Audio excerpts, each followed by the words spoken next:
Subscribe now and press the bell icon. Never miss an update. नगर परिषद के चुनाव स्थगित हो चुके हैं और इस स्थगित की मुख्य वजह लोगों को समझ नहीं आ पा रही है। तो आज हम इन चर्चाओं के लिए भाजपा जिला सत्येंद्र सिंह एडवोकेट के पास पहुंचे हैं, उनसे हम बातचीत करेंगे। तो सर, पहले आपका स्वागत है। आपका भी मैं बहुत बहुत धन्यवाद करता हूं कि आज जन आशाओं से जुड़े हुए इस मुद्दे से आप और मैं आपके चैनल के माध्यम से रूबरू हो रहे हैं। सिरसा नगर परिषद के चेयरपर्सन का चुनाव जो कि 11 तारीख को संभावित था, इससे पहले 5 तारीख को भी ये चुनाव प्रशासनिक कारणों से स्थगित कर दिया गया था। 11 तारीख के चुनाव की तैयारी प्रशासन ने अपने तौर पे अच्छे से कर ली थी और सभी पार्टियों के लोग भी अच्छे से तैयारी करके बैठे थे। चुनाव लगभग निश्चित था कि 11 तारीख को चुनाव होगा, परंतु एकाएक अचानक क्या हुआ कि एक रात पहले 10 तारीख रात को लेट आवर्स में प्रशासन के पास स्थगनादेश की एक प्रति आई और वो जो स्थगनादेश था वो कांग्रेस समर्थित पार्षद जो कि सिरसा के वार्ड नंबर 22 से हैं, बलजीत कौर के द्वारा स्थगन आदेश लिया गया था। सर, बलजीत कौर का बार बार ये कहना है कि उन्होंने इस तरह का स्टे नहीं लिया है, उसके दस्तावेजों का प्रयोग किया गया है। तो क्या वजह मानते हैं सर आप? सबसे बड़ी बात तो चलो ये बात तो बेहतर तरीके से हमारी बहन बलजीत कौर ही बता पाएंगी और वही जानती हैं, परंतु मैं नहीं समझता कि एक उच्च न्यायालय के समक्ष बिना उनके हस्ताक्षर के कोई भी वकील पेश हुआ होगा। अगर कोई रिट की जाती है, याचिका दायर की जाती है, निश्चित रूप से जो वकील होता है वो अपने उस क्लाइंट से, उस याचिकाकर्ता से एक वकालतनामा साइन करवाता है। वकालतनामे के साथ साथ एक उनका जुरिसडिक्शन रेजिडेंशियल प्रूफ के तौर पे एफिडेविट भी लगता है। उसके साथ साथ उसका आधार कार्ड भी लगा होगा, उनका वोटर आईडी कार्ड भी लगा होगा। और अगर वो नगर पार्षद के नाते नगर परिषद के चुनाव के बारे में याचिका की है तो निश्चित रूप से उनका नगर पार्षद के रूप में जब निर्वाचन हुआ था, निर्वाचन सर्टिफिकेट की प्रति भी वहाँ संलग्न की हुई होगी। अगर ये सभी डॉक्यूमेंट्स बलजीत कौर की माने तो ये डॉक्यूमेंट्स फिर वकील तक कैसे पहुँच गए? तो इसलिए इस मामले में अगर बलजीत कौर जी को लगता है कि उन्होंने नहीं किया और वो वास्तव में सही कह रही हैं, तो मैं तो आपके चैनल के माध्यम से उन्हें कहूँगा कि उन्हें जो अगली 27 अगस्त की डेट है, हाई कोर्ट के समक्ष पेश होकर के अपनी तरफ से एक एफिडेविट देना चाहिए कि मैंने याचिका दायर नहीं की, तो मेरे नाम से मेरी डॉक्यूमेंट्स को यूज़ करके ये जो फेक डॉक्यूमेंट्स पेश करके जो आदेश लिया गया है, इस पर न्यायालय संज्ञान लेगा। सर, कांग्रेस के जो हैं पार्षद हैं, रणधीर सिंह का भी नाम निकल कर सामने आ रहा है सर, वो क्या विषय है? देखिए, इसके अंदर कल जब हम सब लोग देख रहे थे, शहर के लोग, कि कांग्रेस के या कुछ नगर पार्षद वहाँ पहुँचे थे, वहाँ हमारे कांग्रेस के कुछ सम्मानित नेतागण भी थे जो सिरसा से हैं। उन्होंने एक आरोप लगाया था कि ये सारा काम भारतीय जनता पार्टी ने किया है क्योंकि भारतीय जनता पार्टी के पास बहुमत नहीं था। अब मुझे एक बात बताइए, एक सामान्य ज्ञान की बात है, बहुमत तो भारतीय जनता पार्टी के पास नहीं था और स्टे के लिए कांग्रेस का पार्षद जा रहा है, कांग्रेस समर्थित पार्षद जा रहा है। कितनी अजीब बात है। अगर भाजपा के पास बहुमत नहीं है, संख्या बल नहीं है, तो भाजपा ही अपने किसी पार्षद के माध्यम से कोई ऐसी प्रक्रिया करती कि चुनाव को स्थगित किया जाता। भाजपा तो पूरी तरह से इलेक्शन के लिए तैयार थी। एक रात पहले तक मैं जिलास के नाते बिल्कुल अफर्म करता हूँ, इस बात को कन्फर्म करता हूँ कि भारतीय जनता पार्टी की तरफ से या भारतीय जनता पार्टी किसी पार्षद की तरफ से ये कार्य नहीं किया गया। जिस कार्य का सीधा सीधा लाभ किसको जाता है, मैं आपके चैनल के माध्यम से बता दूं, जब लगभग 2 साल का समय बीत चुका है, चेयरपर्सन ना होने की वजह से उनकी सभी शक्तियों का उपयोग जो कर रहे हैं वो कांग्रेस के हमारे पार्षद भाई रणधीर सिंह जी कर रहे हैं, जो कि वाइस चेयरमैन भी हैं। तो एक नियमों के तहत जब चेयरमैन नहीं होता तो उनकी उपस्थिति में वाइस चेयरमैन उन पावर्स को यूज़ करता है। 2 साल से कांग्रेस के समर्थित पार्षद रणधीर सिंह जी जब इस शक्तियों को यूज़ कर रहे हैं और आज भी याचिका दायर करके स्थगनादेश लाने वाला पार्षद भी कांग्रेस समर्थित पार्षद है, तो आप मुझे बताइए इस स्थगनादेश का सीधा सीधा लाभ किसको हुआ? निश्चित रूप से कांग्रेस को हुआ, भाजपा को तो नहीं हुआ, अन्य किसी दल को भी नहीं हुआ, अन्य किसी पार्षद को भी नहीं हुआ। तो ये जो जनता को गुमराह करिए, कांग्रेस सदैव झूठ की राजनीति करती आई है, साबित हो रहा है। सर, 7 तारीख को इसको पर स्टे होता है और 10 तारीख को सर्वसम्मति से एक पार्षद को चुन लिया जाता है, जिसे चेयरपर्सन बनाया जाने पर सहमति हो जाती है और 10 तारीख को ही रात को ये आ जाता है। तो इस बारे में देखिए, जहाँ तक स्थगन आदेश है, ये निश्चित है, आपकी बात सही है कि 7 तारीख को स्टे की हुआ था स्टे।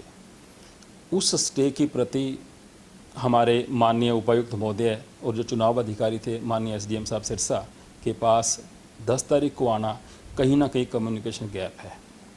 इसकी भी उच्च स्तरीय एक जांच होनी चाहिए, संज्ञान लिया जाना चाहिए कि 3 दिन का एक गैप था, ये गैप भी दुर्भाग्यपूर्ण कहूँगा मैं। अब अगली जहाँ तक बात है, इस गैप की वजह बीजेपी नहीं थी, भाजपा को पार्षद भी नहीं था। ठीक, ये सब प्रशासनिक या कम्युनिकेशन गैप की वजह से हुआ है। ये एक गंभीर विषय है, इस पर भी संज्ञान लिया जाना चाहिए निश्चित रूप से। सर, कई पार्षद ये भी कहते हैं कि जब ये सर्वसम्मति बनी थी, जब सुमन शर्मा को पार्षद बनाए जाने पर चर्चा थी, तो उनसे भी किसी तरह का कोई सहयोग नहीं मांगा गया, उनसे कोई बातचीत नहीं गई। ये जो सर्वसम्मति बनी है बंद कमरे में ही बनी है। देखिए, अब थोड़ा सा पीछे चलते हैं। 7 तारीख को हमारे पार्षद प्रतिनिधि भाई राजेश शर्मा जी की आकस्मिक देहांत हो जाता है, और ये जो रिट पिटीशन डाली गई है स्थगना आदेश के लिए, ये निश्चित रूप से 7 तारीख से पहले डली हुई थी। समाचार पत्रों के माध्यम से, एक समाचार पत्र माध्यम में लिखा है कि 3 अगस्त को डाली गई थी। 3 अगस्त को किसी को नहीं पता था कि आने वाला समय कैसा है।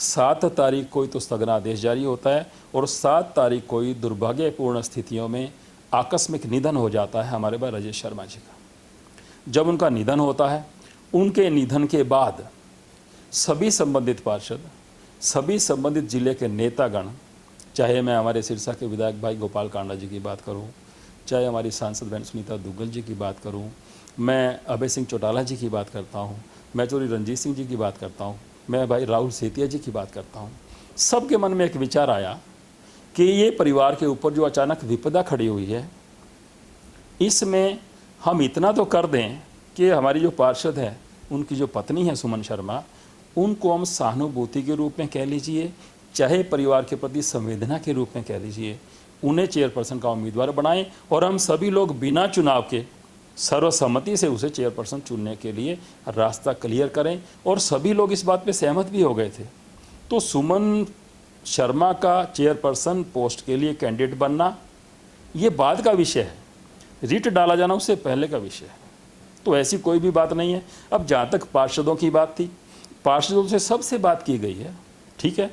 पार्षदों के जो प्रमुख मुखिया लोग होते हैं, अब मान लो कांग्रेस की बात करें, हम इनेलो की बात करें, हम हलोपा की बात करें, तो उन्होंने अपने पार्षदों से बात की थी। अब जैसे गोपाल कांडा जी ने अपने पार्षदों से बात की, कांग्रेस के जो प्रतिनिधि जो हमारे से बात कर रहे थे, उन्होंने अपने पार्षद से बात की। जो पार्षद राहुल सेतिया जी के संपर्क में थे, उन्होंने उसकी तरफ से आश्वासन दिया कि हमारा कोई पार्षद नॉमिनेशन नहीं करेगा।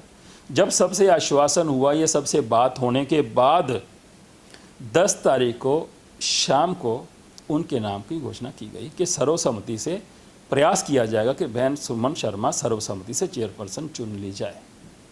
सर, इस मतलब विपक्ष ये भी बताता है, इस प्रोपगंडे के पीछे जो गोपाल कांडा परिवार भी है, गोकुल सेतिया परिवार भी है, तो क्या आप क्या मानते हैं? देखिए, मैं इस बारे में मैं इन विषयों पे नहीं जाता।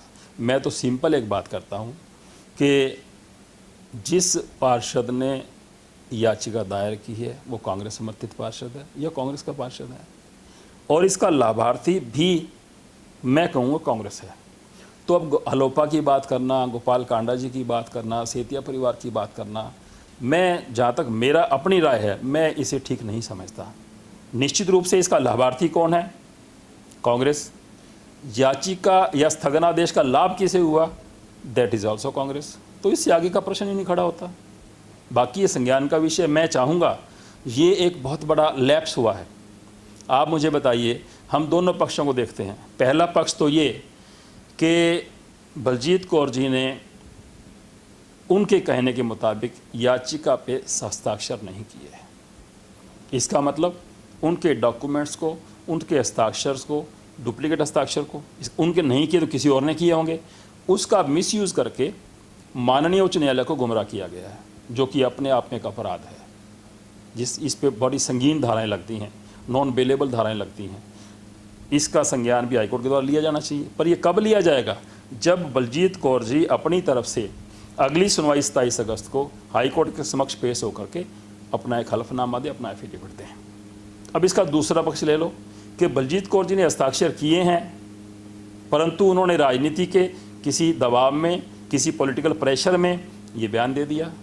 मैं ये भी कहूँगा, ये भी कानूनी प्रक्रिया को गुमराह करने का तरीका है।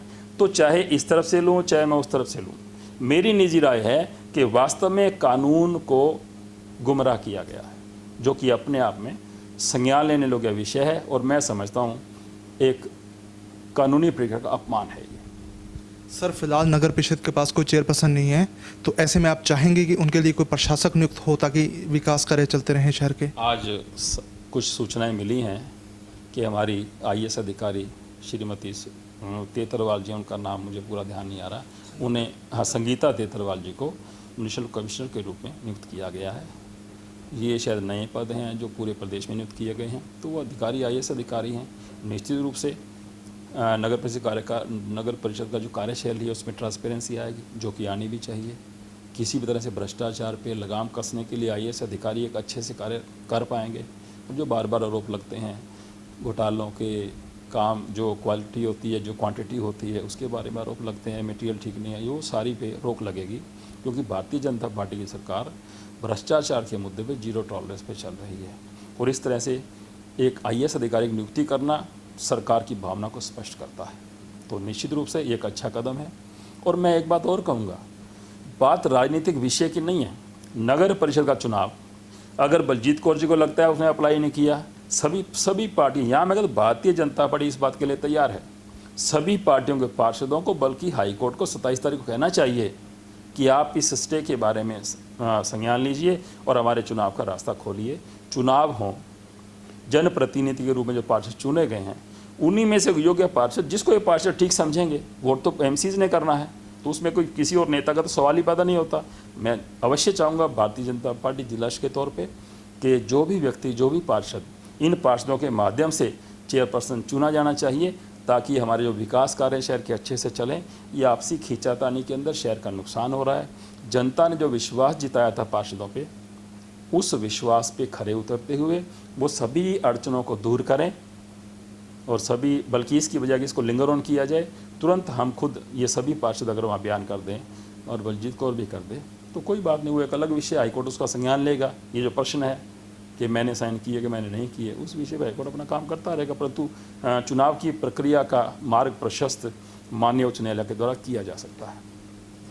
तो ये थे मेरे साथ भाजपा जिलाध्यक्ष जितेंद्र सिंह एडवोकेट, जिन्होंने बताया कि किस तरह नगर परिषद चेयरपर्सन का चुनाव स्थगित हुआ है, इसकी मुख्य वजह क्या है। अगर पार्षद बलजीत कौर ने इसके ऊपर स्टे नहीं लिया है, दायर करनी चाहिए ताकि इस मामले का भी खुलासा हो पाए कि उसके दस्तावेज किसने यूज़ किए हैं। वही रणधीर सिंह का भी नाम शामिल आ रहा था। जितेंद्र सिंह का कहना है कि कहीं ना कहीं इस चुनाव के स्थगित होने से कांग्रेस को ही सीधे तौर पर लाभ मिलने वाला था, इसलिए इस तरह का स्टे लिया गया है। इसमें किसी भी तरह का प्रोपेगेंडा यूज़ नहीं किया गया है। तो आप हमारे साथ जुड़े रहिए। बहुत बहुत धन्यवाद।